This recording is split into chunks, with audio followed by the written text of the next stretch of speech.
You're in tune to Out of Lives. www.outoflives.net. You can't handle the truth.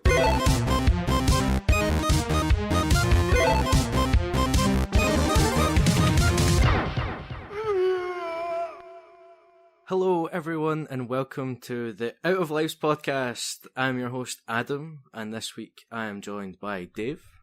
Hello. And Meta. Yeah, it's me, it's that Mete. Have you been practicing that? No, it's something that's been going on the old pod, and obviously I've been AWOL for a while, so got to come back in as I left. Well, we've all been AWOL for a while. That's the point. Yeah, there you go.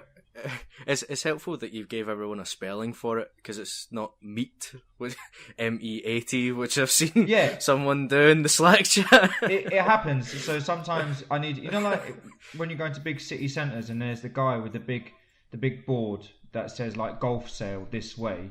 I need basically one of those with the correct spelling of my name because, funnily enough, already going on a tangent. We're barely a minute in. When I went to Denmark the other day, I told a gentleman that what my name was, and supposedly in Denmark, it's a female name when it has two T's. So METTE is a girl's name, a quite common girl's name in Denmark. So I was like, yeah, this is awkward. I reckon your parents knew. I think so too. I reckon they thought one day you'll go to Denmark. And it'll be really funny. I think they just wanted to have a laugh at my expense. 100%. This is punishment. Or maybe they told the people of Denmark what they'd named you and said, make it funny. Yeah. We'll just call all your girls that and we'll send them over at some point in 20 years. Wouldn't put it past them. Your name, though, is one that my phone likes to autocorrect regardless, so I just stopped talking to you. That's fine. I noticed that as well. A lot of people have stopped talking to me, so it's fine. Everyone's there. Everyone understands. It's like, I haven't got my head around the Android keyboard yet, so I'm like, if you're just going to keep correcting me, then I'm not going to bother. I'd quite like to see what it corrects me to. What does it correct me to? Well, it didn't go by the most common things that you write, didn't it? So I'd rather not reveal that. Oh no! See now there's got to be screenshot evidence, surely. Anyway, it just does it to me. So let's get back on track. Yeah. And in typical fashion, we start with breaking news that we hadn't really prepared for, and that the Batfleck may be no more. Oh no! Ben Affleck it's been announced that he's not going to direct the solo Batman film anymore. They're looking for a new director to jump on board with that. But there was rumours as well that he might be thinking about leaving entirely the role. Dave, I believe you have the story in front of you. Do you want to fill everyone in? Yeah, so, I mean, this has been... I didn't find it surprising, to be honest, because for the last sort of month or two, there's been rumblings that something's not quite right between him and Warner Brothers. And I this is just me speculating, but I get the feeling that what he wanted to do and what Warner Brothers wanted to do was two different things. Yeah. So that's probably what's caused this little rift. But so he stepped down. He still says he's going to be Batman, and from what I said, they're claiming it's amicable, but Yeah, there was lots of quotes about I've realised that I can't direct and do the role properly, so I should just focus on one or the other, and I should play the role better and all that, and let someone else direct. But it was him and another guy wrote the script so far, so you can only assume that when another director comes on board that's going to get, thrown in the shredder and started again. I hope so. I can't remember if you... Are you Warner Brothers DC film fans at the minute? Like the current stuff that's out? If it's on, I'll watch it, but I'm probably not going to go out of my way. That's probably the best way of putting it. Yeah. See, I hated Man of Steel. I enjoyed Batman vs Superman because of how bad it was. Like, I can enjoy a terrible movie. Well, it gave you what you wanted out of it, and that there was a great fight between Batman and Superman. The fact that the rest of it is a bit, you kind of enjoy just the spectacle of all of that. I've never seen Man of Steel because I was told to avoid it. Good choice. Don't change that either. Yeah, and Suicide Squad I enjoyed, but I don't think that's really what I wanted out of that. If it was going to be part of the movie universe or setting stuff up, I watched that last week for the first time. I fell asleep halfway through, woke up and watched the end, and still didn't feel like I Missed anything? yeah. But regardless of what you think about Batman versus Superman, like the best part was Ben Affleck as Batman. Yeah. Like, that I really can get when it was first announced he was going to be Batman. I was in an hour in a bit because his turn as the Daredevil was pretty poor, but Back in. he was a good Batman. Yeah. And I really hope he fine he's not directing. I still want to see him as Batman again. And he's a good director though, Ben Affleck. Like he does make great films. So it's a bit of a shame, but at the end of the day, like DC films are just so meh. That I'm not that. I mean, fast. I agree with what you're saying. Like, actually, as a director and some of the bits and pieces that he's done, and he's kind of, I think he's still exploring himself as a director and kind of the niche or genre of film he wants to do. He's only done 4 so far, isn't it? This would have been his 5th. I just him. I don't know. This is just me. Him and Batman together, just playing the role. It just didn't compute to me. I was like, okay, I'm open enough to appreciate, I'll give it a go, but it just didn't fit for me personally. Then the concept of him then directing in the role that I didn't think he fit, I don't know whether it was like a domino effect for me personally. I was being like, that already doesn't work for me. Yeah, because then there's no hope that there's someone, above him making sure that at least he's doing the right thing with the character, sort of thing.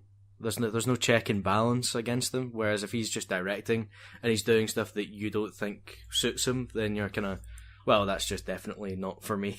Yeah. So I really don't think Warner Brothers will want to lose him as Batman. No, to recast Batman again so soon after introducing a new Batman, it seems a bit. I'm sure they would want to take steps to avoid that, whether it's increasing his money or what. So yeah, I think if it really comes down to that, the best way of doing it is to work out a story for the solo film where he dies in some amicable way, and then do a Batman Beyond or something like that, or even a Robin film in the future. Someone who steps up into kind of Batman's place within the universe without actually having to recast Batman himself. So you're killing off which Batman. would be great if they'd set that up. Well, kill off Bruce Wayne, who Ben Affleck is playing, and then maybe have someone else take on the role of Batman, or have Robin or someone step up. Dude, that's whatever. That is dangerous. I can hear the comic book fanatics flying their comics to one side to come for you with the pitchforks and their fountain pens. Hey, well, they can blame DC for screwing it up so badly so far. Touché. I tried to dig them out of a hole here. Yeah, no, fair enough. Yeah, well, I think the DC movie universe, it seems to have some sort of curse hanging over it, doesn't it?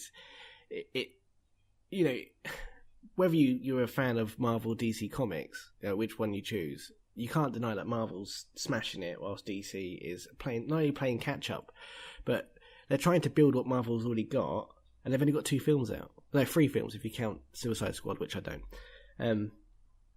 I think that was their main problem. They should have just started unknowns in the beginning and built their movie universe, not just try and smash us in the face with their movie universe.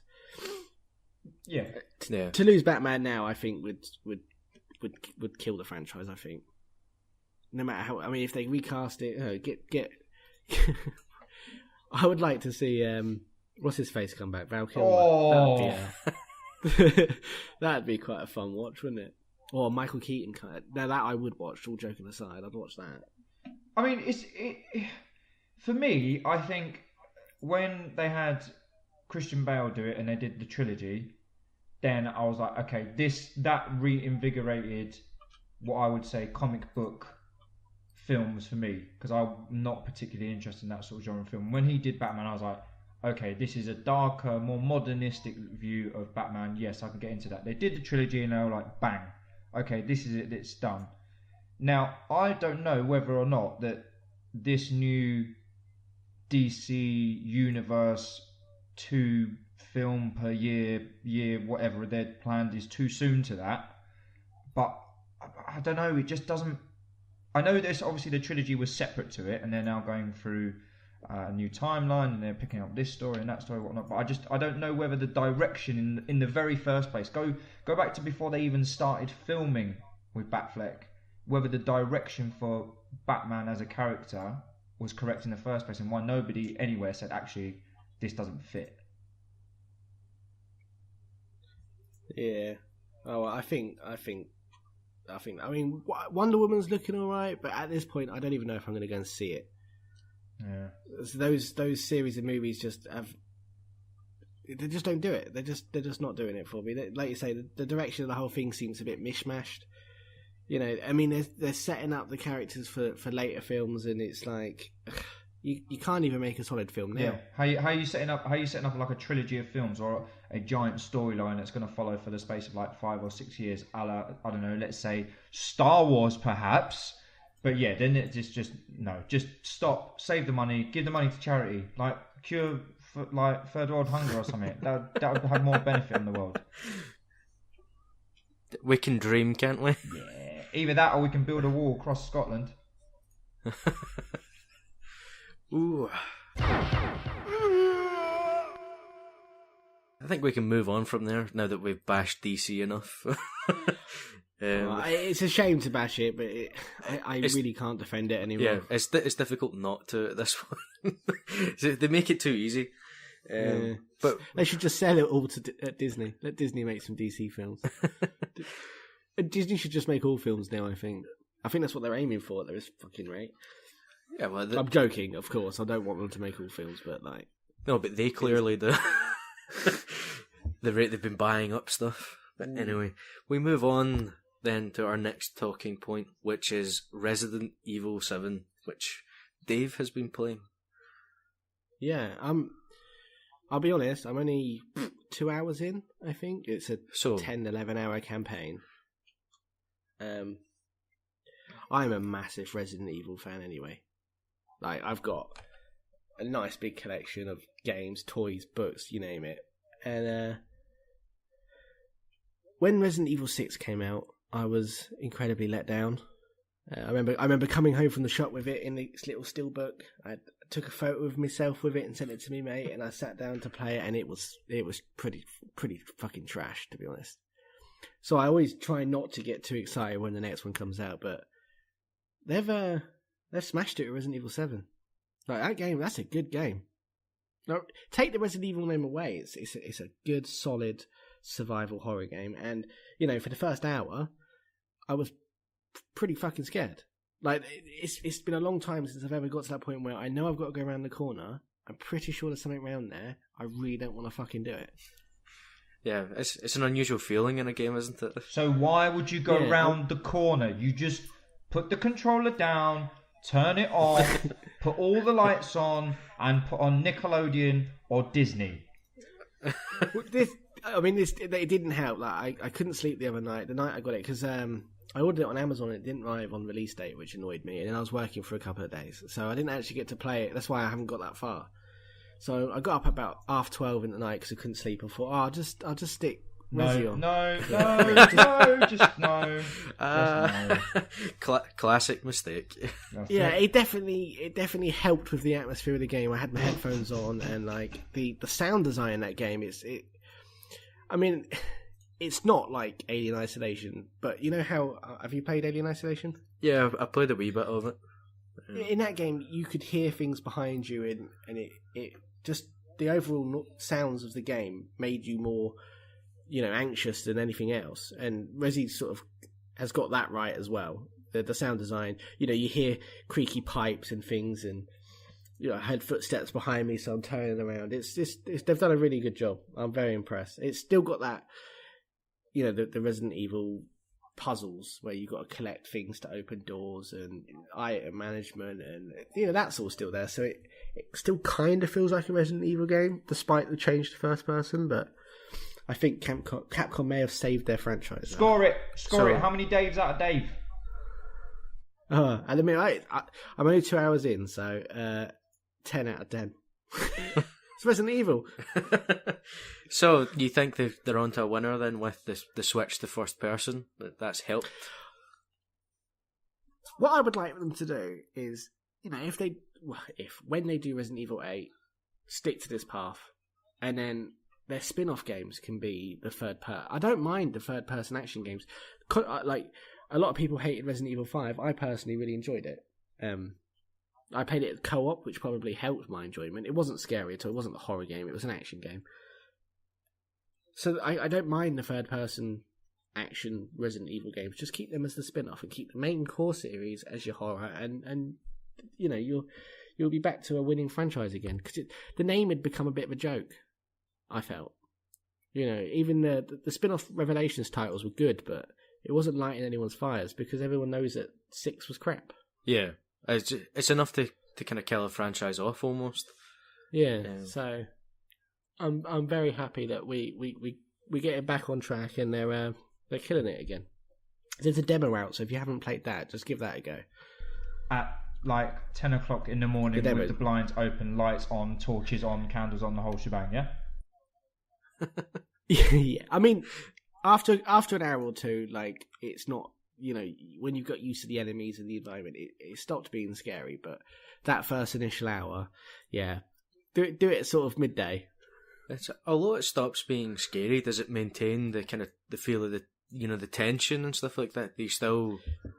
Oh, absolutely, yeah. Because it's a bit of a staple in Resi gaming is the big enemies in small spaces.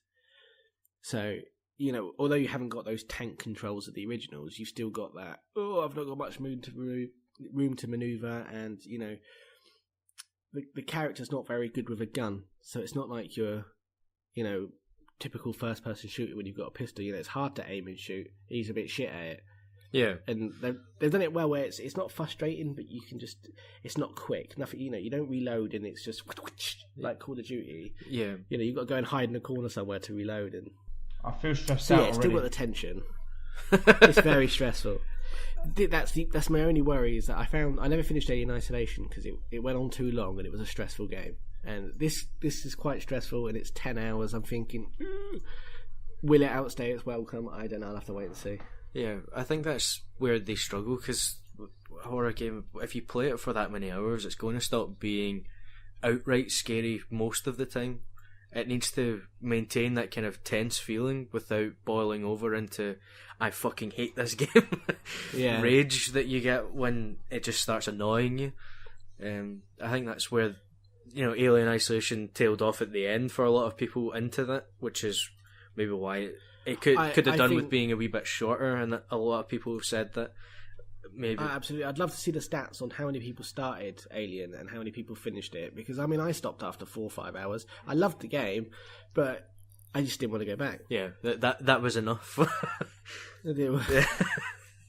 Yeah. So we'll get you to report back after you played more and see if this falls. I into do the plan same on trap. reviewing it. It'll be a bit late, but I'll give it days out of days.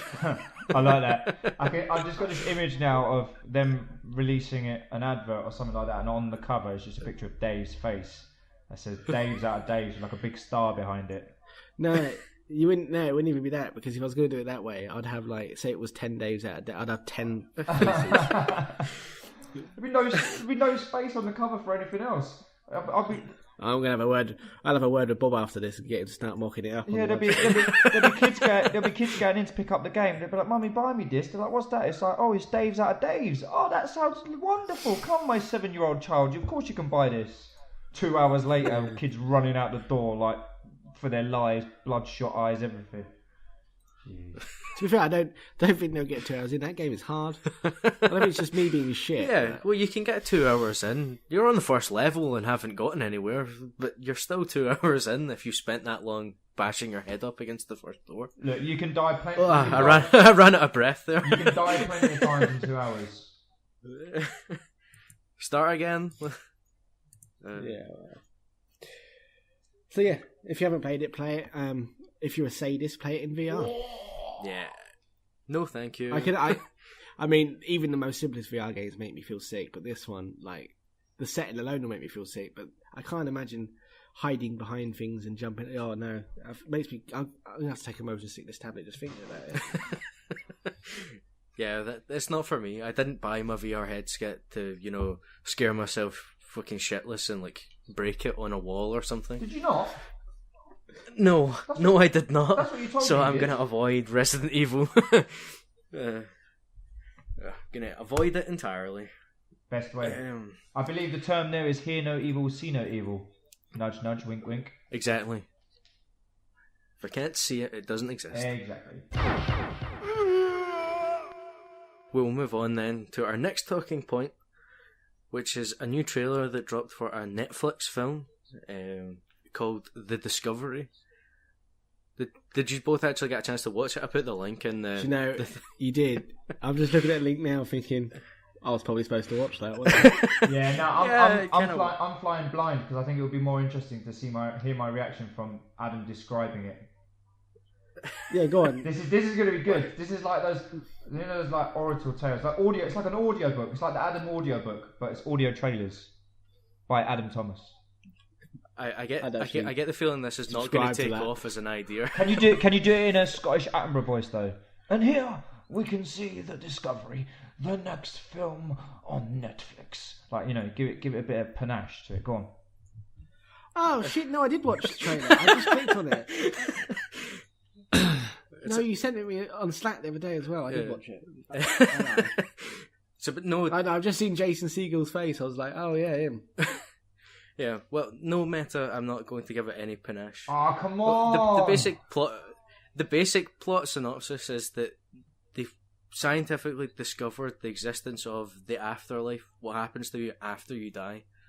That, you know, it's been verified that there's actually a place to go. Hang on. Sorry to cut you off. Right.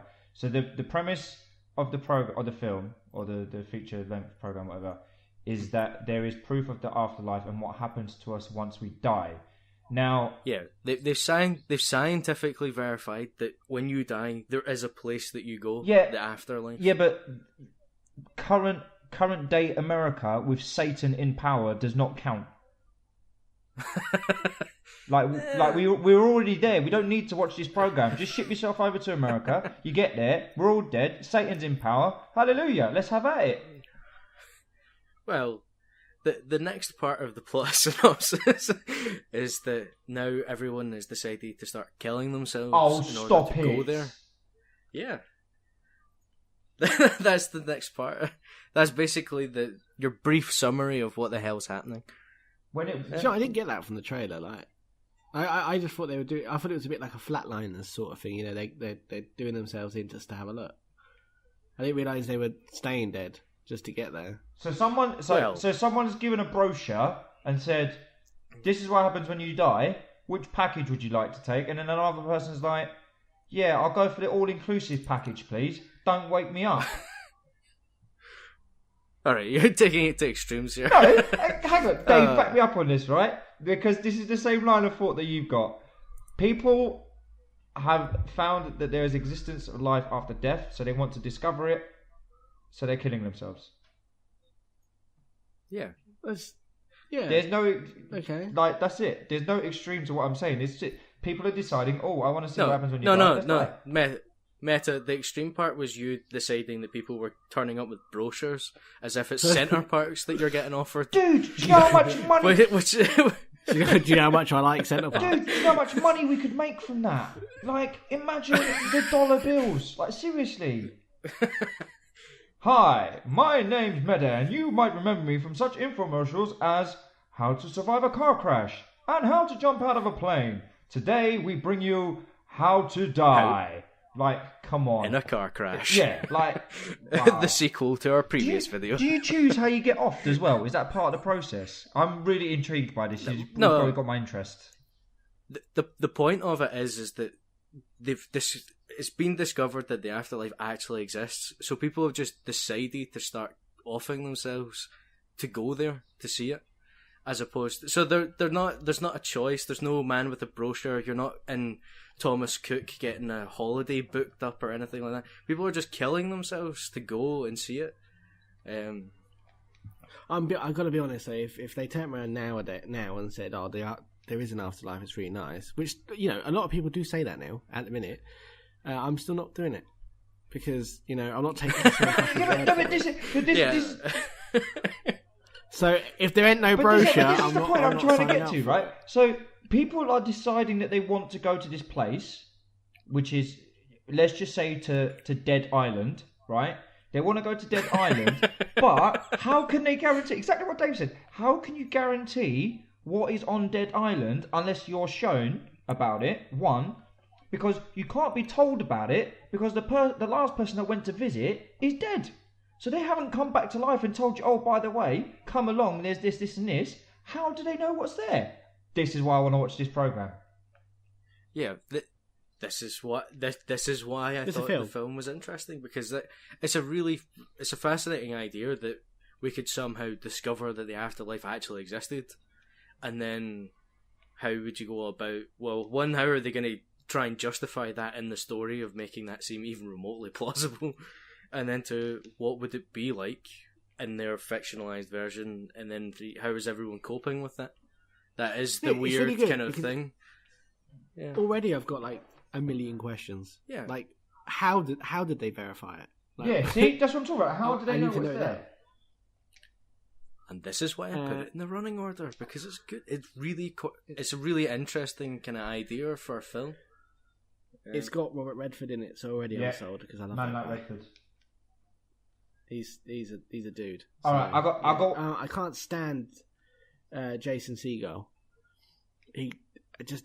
I've always disliked him. I don't know why. I have no reason to dislike him. I even watched Freaks and Geeks, and I think that might have done it because he's irritating in that. But yeah, that guy.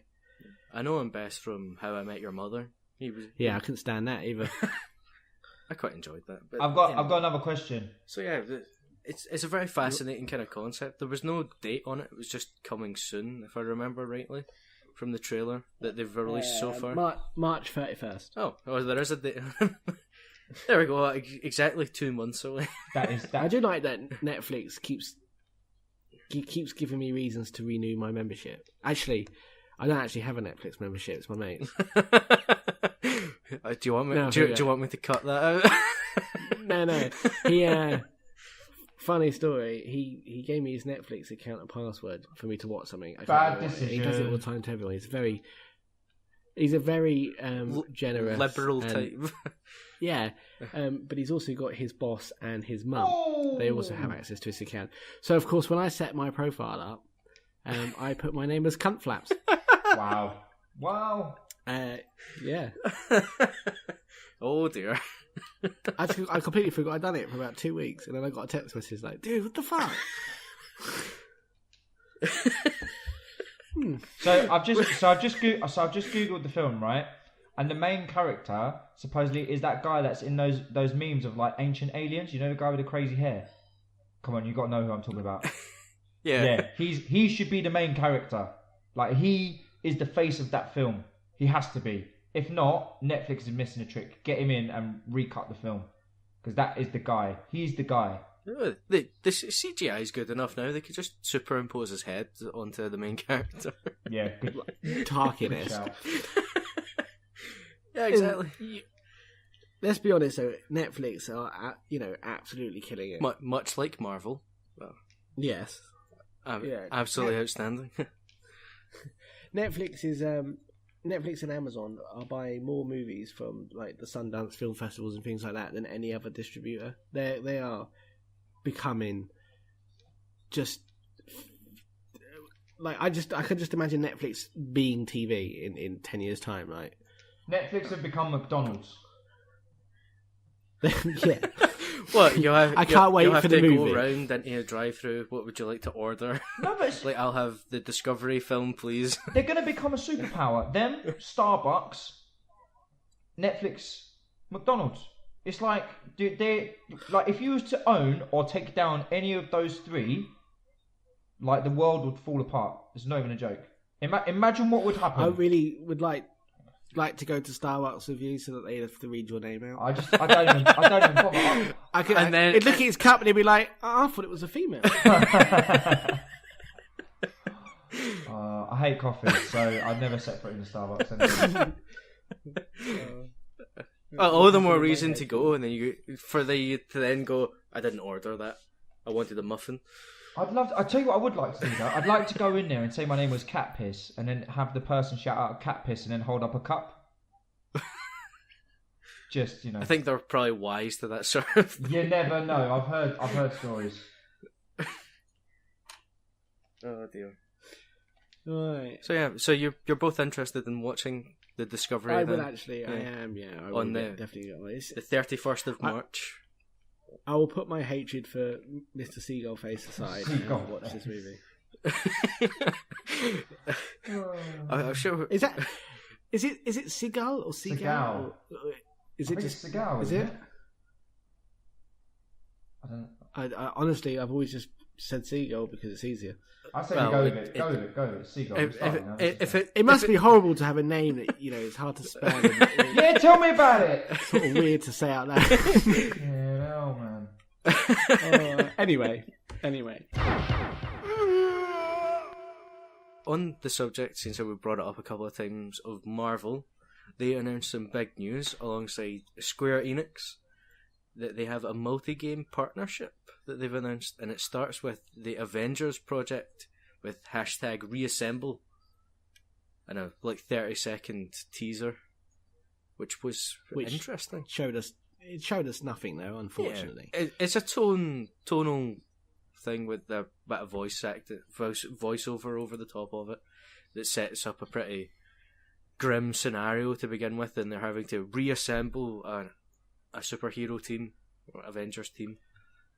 So, what do you want From the first, their first Avengers game to be? Like, are we wanting out and out action or? Going from like the tone that they were showing, something almost kind of Uncharted-esque, where it's kind of story-driven, Well, I mean, but actiony as well, sort of stuff. So it's Crystal Dynamics and Eidos Montreal, Yeah. which made they've done Tomb Raider and Rise of the Tomb Raider, which some people may say is a bit untried. oh. I'm not one of them.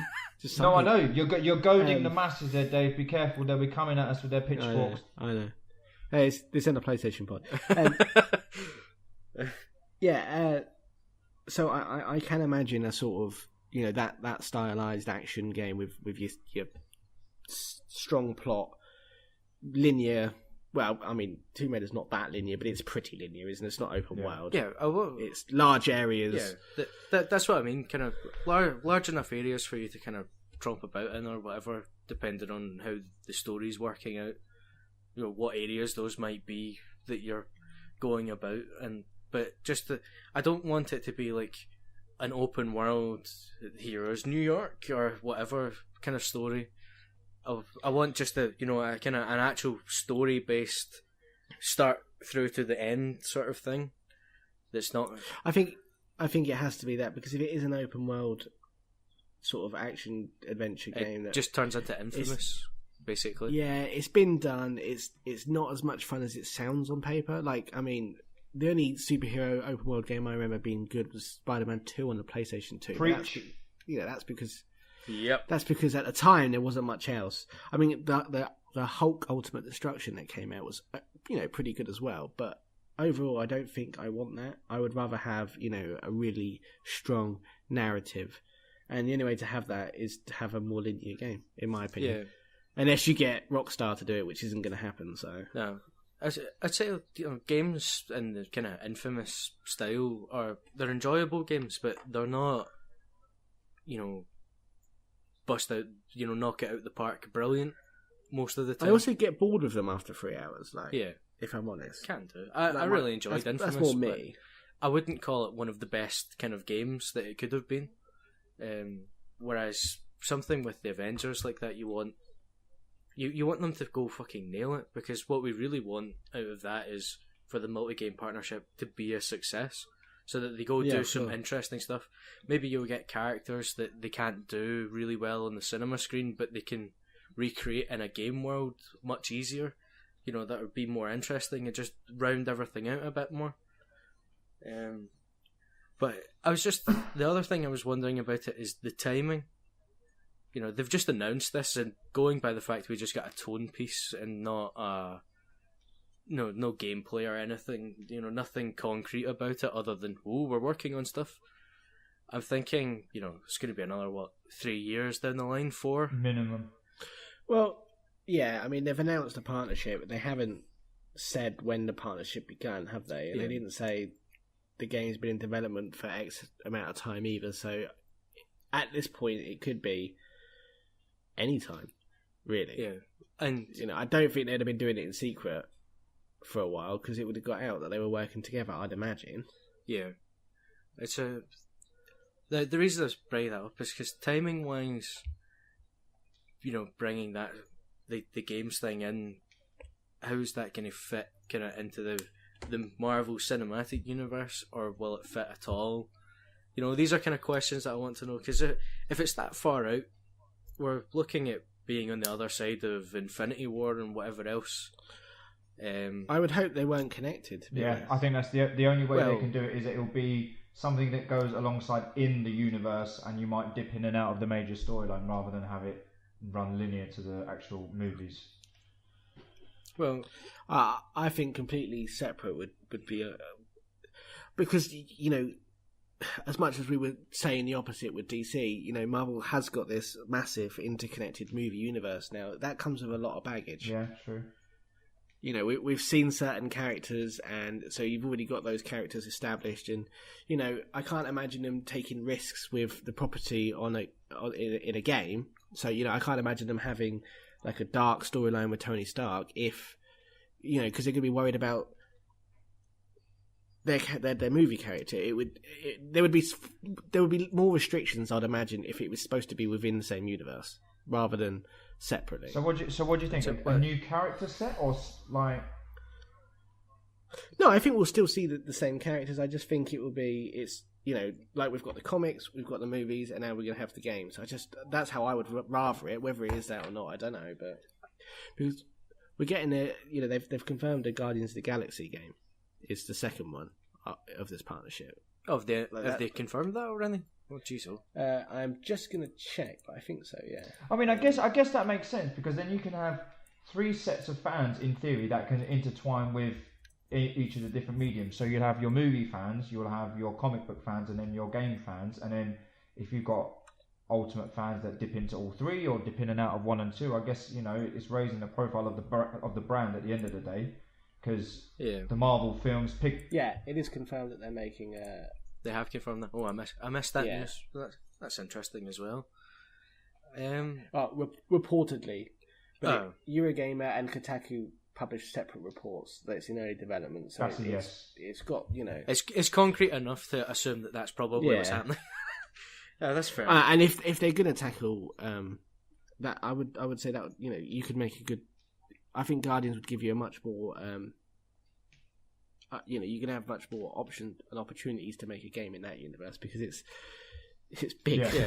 You can do anything. You've got 4 kind of good characters already established that are unique and interesting that you can play about with, gameplay wise, and different things.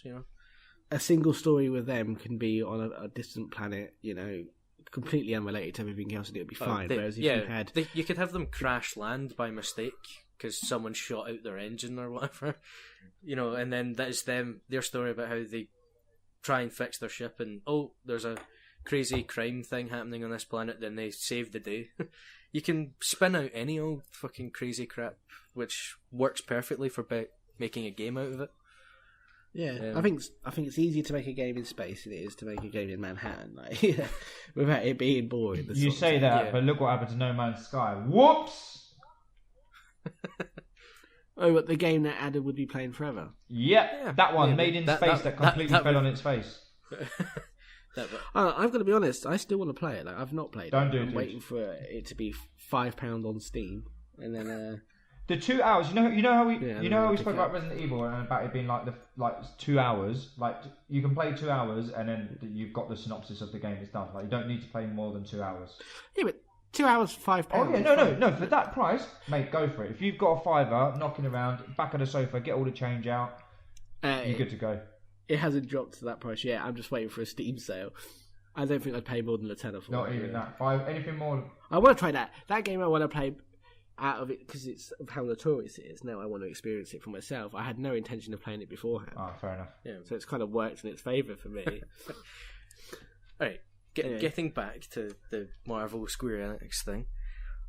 One of the things that I was thinking about of how to fit it in is if you're getting to 3-4 years down the line in the cinematic universe, you're looking at the likes of Chris Evans and that dropping out of the cinematic universe, and not making any more films, and other characters will have came in and filled those kind of roles. You've already started to see that kind of changing of the guard, some of the older characters kind of leaving, or being newer ones introduced to replace them, sort of thing, as they move forward for the next kind of 10 years or however long they're planning to go for. I was wondering if this would be a good way to set up this kind of separate kind of spin-off parallel universe or something like that, is to like engineer a way to drop the likes of Chris Evans as Captain America and that into this, so he can just do the voice acting and stuff like that, and then that's a good kind of touch point to kind of build this in and fill it out, and then it's a kind of parallel thing that's not really connected, but it gives everyone a kind of good starting point that's kind of familiar-ish. Well, the hashtag's reassemble, so perhaps, right, maybe it's a mobile game where you have to build your own Avengers. That could work. Maybe that's it. Maybe, maybe it's like you set up your little Avengers base, then you've got, in-app purchases to speed things up, and, you've got to build Iron Man's new suit that's going to take 20 hours, and, Imagine. Yeah. No, having said that, we're joking, but to be honest, those Yeah, Go they could probably games get are away pretty with damn that good. as well. I'm not even I'd play knocking the shit it. out I of haven't that. really played them myself, but they've been wildly successful, so you can't knock them. They're great. I played Lara Croft Go during the birth of my Wow. baby. Now, those priorities are straight really- in the correct order. Ah, it's fucking boring. She, everyone's always talking about how bad Lane was for. Don't. Do you know how boring it is for me? All right, so I've got the. It was So like I've got 40 hours. The DC fanboys. A long time. Parking up outside my house with pitchforks and torches, and Dave will have women everywhere. Meta, it's your turn to abuse someone. Oh, I just upset everyone. It's fine. who are you It's all going to good. upset? Yeah, that's how I upset roll. the- Just upset go the for whole Danish. countries. It's easier that way. There's no discrimination. Just an entire. Oh, you sound Well, like, exactly. Sound like Trump. There you go. Following in the footsteps of leadership, right there. Anyway, All right, well, any other points to make on Marvel, Square Enix? Anything else that you want to see game wise? They've confirmed 2 then. Well, I assume. I don't know. I just it's like without seeing what they with such small amount of information we've got, it's hard to speculate without going wildly off topic. Like I'd like an RPG, like a sort of BioWare style RPG set in that universe. But it sounds great in my head. But I just could they do it and not be DC Online? Yeah, that's a difficult one to pull off. Yeah. Meta, you got any ideas for something that you maybe want to see Marvel do? Marvel Square Enix do? I quite like the idea of an RPG style game. Like kind of Dave said it, and I was like, oh, okay, that could kind of work. But other than that, I can't think of where they would want to go with it because, like you said, they've given us zero information, so they literally have gaming platforms as their oyster. They could pretty much go the entire hog on a fully fledged game, or they could go mobile, or if they really wanted to be cheeky and they really wanted to try and take over the world, which I'm definitely convinced that they're going to try to do, is they do the whole lot. Mobile game, full game, PC game, Steam, Xbox, PlayStation, the whole shebang, and they just go for it. Like you never know what these guys are thinking. They're going to come up with something stupid. Like if it was EA or something that had announced they're making an event, I probably wouldn't even give it the time of day because it's just going to be some Always pretty online. lame tie-in. You've got to be signed in. Fucking pish. Yeah. The only reason this is that bit more exciting is because it's a good studio. Like their last few games have been Yeah, amazing. they're on the so. up, and this is kind of like almost like recognition of that, because you've got Marvel of all people, and presumably Disney, who have signed off on this sort of thing, agreeing to it. But if you said to me, they're going to be off doing that, so they're not going to make another Tomb Raider, I'd be pretty disappointed. I think I'd rather have a new Tomb Raider. Yeah, I don't think it'll be like that. I think there'll be another Tomb Raider as well. Well, they already announced that they're working on that. So was it? Or was it? No, wasn't it a leak? Well, I don't think it was announced. Either if it leaked, it's still confirmed. Basically, might as well. No, I just remember reading a story of some guy sat on a train with his laptop open, and it had like the next Tomb Raider on that. But that might have even been Rise of the Tomb Raider for that. I've heard chatter about anyway, working on another one. I believe that it's already. I would be really surprised if they confirmed that they're working on it. I mean, the last one was really successful, so I don't see why they wouldn't do it. Yeah, I can't see. The only difference will be that they won't have an exclusivity deal this time around. I would imagine they just won't bother with that. I think exclusivity deals are stupid anyway. So Agreed. It's fine by me. Moving swiftly on to the biggest news of last week, since we didn't manage to record last week as planned. We'll slide it in here anyway. We got a title for Star Wars Episode 8. Oh, yes! The Last Jedi. In red, no less. Who's dying? Somebody's going to die. Who is it? Hype! This is really clever, I think, because, what a title to get everybody speculating. Oh, yeah.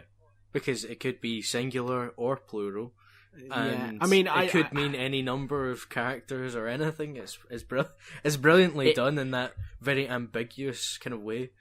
But even like the Last Jedi, is that Luke Skywalker? Is Rey the Last Jedi?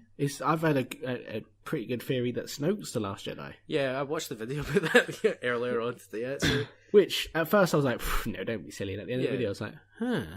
Yeah, when you see it kind of reasoned out that they could be like he could have be ancient and really, really old and be the last of the Jedi from before the Old Republic stuff and all that. We know he's old. We know he's ancient, so he could be from an era when the Jedi were a bit less pansy. Yeah, because # Empire did nothing wrong. Just saying. Oh yeah, say it again. No, when that news dropped and that title, I can't think of anything else they could have called it where I'd be more satisfied. It's perfect. Yeah, it just gives you the impression that I think we're going to spend a lot of time delving in flashbacks backwards a bit and filling in some of that gap that exists between The Force Awakens and Return of a Jedi, or Return of the Jedi, even whatever. Get the title right before I get them chasing after me with pitchforks as well. Okay, honestly, the business to be into at the minute is selling fucking pitchforks. Yeah, definitely. Now that we're back, I should buy some shares before we post this. Yeah, it's not a bad shout, to be fair. Although you'd be done for insider trading. Sorry, mate. Damn. I'll just cut this bit out. They'll never know. But yeah, so I think we're going to spend a bit of time kind of delving into what actually happened in between, why it went wrong so badly, between Luke and Kylo Ren and all that, and see all of that kind of stuff, and how that's, it's a really fascinating thing to think about, to finally get that mystery kind of fleshed out properly about why all that happened. I'm just too hyped, to be honest. Yeah, agreed. And we haven't even watched a trailer yet. When the trailer comes out, I'm taking a day off work so I can just sit and laugh in the corner. Because, that's one thing that Force Awakens and to some extent Rogue One did was that first trailer. Like, the shivers that it set. Star Wars at the minute, it's not only is it back, it's bigger than it's ever was. Definitely. For the first time in my life, I'm even reading. I never ever read any of the extended universe novels. I've started reading the Rogue One, the one set before Rogue One, which is really good, called Catalyst, and I'm just at that point now where I want to consume more Star Wars, and it's the perfect time because they reset it, so there's not a huge amount of it. I think that I don't know, they're still training books. I mean, there's like 5 out already, I think. Yeah, right? I mean, that's a fair few, but not that much compared to before. No, the 40, 50 million before. Yeah, I never bothered with any of the extended universe stuff for that reason before, because there's just too much. No, I'm just not bothering, because you go, well, I've got quite. I thought of a question, and you go, I wonder what happened with that, and then you get people go, well, what you want to do is you want to read this book and this book and this book, and then this comic series, episodes 7 through 9 and all that. No, I just never mind. Forget I asked. Yeah, I mean, obviously there's loads of currently running comic series, and then you've got the Star Wars Rebels TV series and all that as well. So there is still quite a lot to this new canon that you can binge on whilst you wait for a new Star Wars movie. But I'm waiting on Rebels finishing so I can start that. Actually, I still haven't watched Clone Wars, to be fair. I should really do that. No, me neither. I don't know whether Clone Wars is worth going back if you're doing Rebels. Really? Well, because I'm doing Rebels, and I started Clone Wars. I started it, and then I naturally fell into watching Rebels, and I don't know whether or not I could go back to watch it now, if that makes sense. What, because of the change in the animation quality, or? Yeah, a little bit of that, a little bit of how the story's progressed and how it refers back to it and whatnot. I don't know whether it's it's worth me leaving it be rather than going in and actually seeing. It's kind of weird to explain. I'm struggling, so I'm going to just shut up. So I've started Rebels. I'm on I don't know, episode 8 of season 1 or something, because it's a cartoon that I can watch that I have a bit more enjoyment to than fucking Bing, or In the Night Garden or whatever fucking shit that's on CBeebies. And it doesn't really do it for me. But everyone keeps saying, "Oh, stick with it." But like, how long do I stick with it for before I'm like, yeah, I think I'm done? No, I haven't even started, so I couldn't tell you. I'm quite far through, so I'm to the point now where I'm like literally watching it weekly. So I'm literally up to the same point as it's been released. I was watching it in the build up to when all of the new Star Wars stuff started kicking in, and I think it's much like you, Dave, where you started reading the wider universe. It sits in for me for being that kind of weekly dosage of Star Wars stuff that I want, and it's that kind of little bit. I'm waiting for every December now for a new film, but in between I can get this weekly dosage of something Star Wars related. And although they might make a passing reference to somebody that is in the back shot of Return of the Jedi or something or other and walks past the screen, I still feel like there is a connection there and connectives with the context of the entirety of the saga. So it's kind of keeping me tapped in with little drip feeds. Well, I think that answers your question about why you don't think you can go back to Clone Wars, because it's so far removed now. Yeah, that's the thing. Because in the timeline, it's ancient history. Yeah, it's 30 odd, 40 years old, and I actually find the period of Star Wars that, like, I don't particularly like the prequel films, but I do like that sort of period from where the Jedi and the Republic break down and the Empire takes over. That part of it's great. Like, I want to see more of that. I want to see more of that in the movies. Yeah. That's kind of why I like this novel I'm reading now, Catalyst, because it starts during, Count Dooku's still alive at the beginning of the novel, and it brings you right up to where Rogue One starts. So that bit of Star Wars timeline I find is the most interesting to me. So I might go back and watch Clone Wars. I just, Anakin's such a whiny little bitch in the prequels. That's why I never bothered with the Clone Wars, because the Attack of the Clones is the worst movie. Yeah. So I'm already attributing Clone Wars to that movie. So that's probably why I've never watched it. By all accounts, by all accounts, from what I've heard, the Clone Wars is actually a good series. But I get the feeling that you'd watch it and think, oh, if only the films had tried this sort of stuff. Yeah. And you feel even worse about watching it because the prequels somehow seem even more shit. Yeah. Because now you've seen those characters treated quite well maybe. I don't know. I mean, on a slight tangent, I just going back to the point that we made kind of the start, the Star Wars talk where Dave was saying that, you know, fully in Star Wars mode, and it's kind of come back with a bang. I've actually ended up now having a bit of a tradition now with the new films. So when Episode 7 came out, myself, my girlfriend Vicky, and my mate Jermaine, we went to see it on opening night, and you know, it was amazing to be able to kind of have that as a memory. Or obviously I disregard the prequels, personal opinion.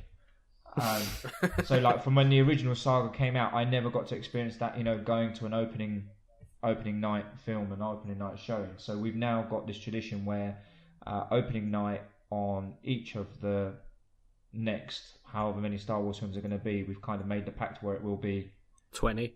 Yeah, the next 20. It will be us three as a pact that will go and watch those films every year. And I think the biggest nod, I think, for me, for the franchise, if I can call it a franchise, is that my missus, prior to Episode 7, had never seen Star Wars films. So I said to her, we cannot be together if this is going to continue. So she had the whole, you know, sit down, watched all of the previous 6, including the prequels, and then she went and watched 7, and then she's like, right, I want to watch each of the films every day on opening night. And I was like, okay, Star Wars, you've done your job. I thought you were going to say I want to watch each of the films every day. Yeah. I'm like, whoa. If you don't want to sit through the prequel movies, there's something on, I think you can find it on YouTube, but there's something called the Phantom Edit, which edits all 3 movies into one film. Wow. And it takes some deleted scenes and puts it in as well. And I mean, you still got the strange acting from Anakin, but it's actually, you know, I mean, it starts with the lightsaber fight with Darth Maul at the end of Phantom Menace, so already it's a winner. Yes, no more trade deals. I really recommend that. It's about 2.5 hours long, and it cuts all the guff, and it's, you know, it's pretty good. So that's much better than the Machete Order or whatever it was before. I like the Machete Order. I think the Machete is great. Yeah. The other thing, you know, I've got my fiance's now seen Star Wars, and you know, I said you should watch it, but she's not really into sci-fi. But I think she'd like it. So the deal was she would watch Star Wars if I watched Twilight. Oh no! So, yeah, I've not seen Twilight, and she's not seen Star Wars because fuck that. Oh mate, yeah, that was a terrible deal. Yeah, but yeah. Anyway, last Jedi. Yes. Yeah, but it's interesting. As if I wasn't overly hyped, like just consciously at the moment, because you know it's not till December. But then they dropped that, and it just suddenly just sparks back into life after, and you go, ooh. I didn't even know what was happening. I can't wait.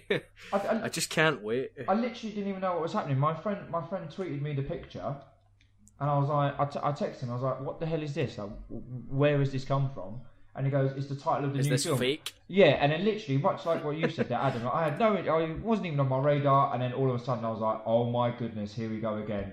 And then I started doing all like the reading into it and breaking down it was in red, and I was sitting there telling the missus about it, and she's looking at me thinking like, "Why am I with you? Because you're telling me that the writing is red, and that's a big deal, etc., etc." So luckily, I'm still in a relationship, but you know, each to their own. I really like the red. I think it makes it look, you know. I mean, I really hope that the next one's green or something. But oh yeah, that'd be cool. The red logo, I like that it's been consistently yellow for so long that to have that kind of this one's different. Ooh. Yeah, it works because they're usually just yellow. I know they've done the red thing before. I think with Empire, Jedi. Oh, Jedi. Yeah. Well, we can't call it Jedi anymore either because now there's going to be 2 films that got Jedi in the time. So what do you call it? Return of the guy. You call one Rog and one Last Legion. I think we'll have to work on that for next week or on the next time there's Star Wars news. I'll be a little controversial before we finish on the Star Wars stuff. I actually think the titles, you know, the prequel titles and font and everything is the best.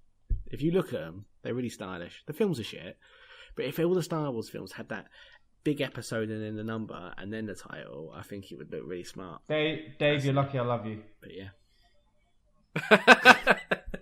Honestly, I'll send you a picture of all of them together, and you'll be like, yeah. Okay, I'll tell you what. If you can get John to design the original films to have the same style title, I think someone. or if it's done, all right, ping that to me, and then we can have that discussion. Okay, if I find it, we'll put it in the description There of you the go. site so that you There can you go, see that's it. fine. Right. Okay. And that's the end of our Star Wars talk. And For now, until the next bit of news. And it is also, unfortunately, the end of this week's podcast. No, Because we've actually ran out of things to say, sort of. I'm sure we could Probably come for up the with best. another 50 tangents if we really tried, but let's not bother. All we can say is, we're glad to be back. Sorry we've been away so long. Shit happens. To be fair, we have recorded about 5 episodes that never aired. Well, that's entirely Adol's fault for not editing them. Mhm. One of those episodes had a pitch for a post-apocalyptic Postman Pat film that I can't Oh wait my to goodness, cut out that and sounds put it- amazing. Insert it somewhere else. I'll get Kevin to cut it and we'll insert it into next week's podcast or something. That would make an excellent talking point. We'll just drop that in and then everyone can talk about it. Actually, to be honest, that episode was great. I think I'm just going to fucking release it next week. We'll have a week off. Sounds good to me. I'm off work next week as well, so that's good. Holiday. But yeah, we're glad to be back. Hopefully, we'll stay back. Fingers crossed. And I'm editing the podcast this week, so it'll actually get released. Oh, shots Maybe the fired. last one, but you know. You never know what will happen next week, but this will happen. I've determined. Right, wrap it up before we get into trouble with anyone else. Yes, if you want to get in touch with us, you can email podcast@outoflives.net. Although I don't know who has the login details for that. And there's That'd be Mr. Miller. there's a Twitter address which is @outoflivespod, and the website is outoflives.net. You can catch everyone there. And with that, I think we'll say goodbye. Ciao. Was that?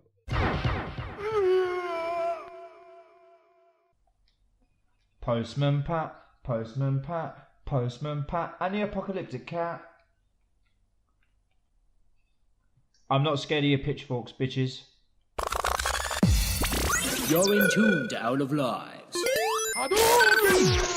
www.outoflives.net. You can't handle the truth.